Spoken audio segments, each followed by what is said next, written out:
அஸ்லாம் வலைக்கும் hi friends. Ramadan day 6ஓட இஃப்தார் டு சஹர் மினி விளாக் தான் பார்க்க போகிறோம். சஹரில் எக் ஃப்ரை மட்டும் செஞ்சு சாப்பிட்டு முடிச்சாச்சு.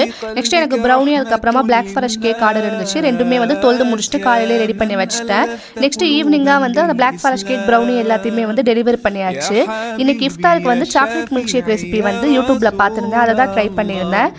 பால் 2 கப், அதுக்கப்புறமா கொக்கோ பவுடர், டார்க் ஆமண்ட், அதுக்கப்புறமா சுகர், கொஞ்சோண்டு வெண்ணிலா ஐஸ்கிரீம், ஐஸ் கியூப் எல்லாமே போட்டு மிக்சியில் நல்லா பிளெண்ட் பண்ணி எடுத்துக்கணும். மில்க் ஷேக்லாம் செஞ்சு முடிச்சதுக்கப்புறமா என் ஹஸ்பண்ட் நான் கிளாஸில் டெக்கரேட் பண்ணுறேன் அப்படின்னு சொல்லி சாக்லேட் சிரப், அதுக்கப்புறமா செஞ்சு வச்சிருந்த மில்க் ஷேக், அதுக்கு மேலே அந்த ரெசிப்பியில் விப்பிங் க்ரீம் போட்டிருந்தாங்க. விப்பிங் க்ரீம் நேற்று பிளாக் ஃபாரஸ்ட் கேக் செய்யும் போதே எடுத்து வச்சுட்டேன். அதுக்கப்புறமா அதில் நாசல் இருந்துச்சு போல சொன்னால் உங்களுக்கு சரியாக போட வரல. ஆனால் செகண்ட் இது சூப்பராக போட்டிருந்தாங்க.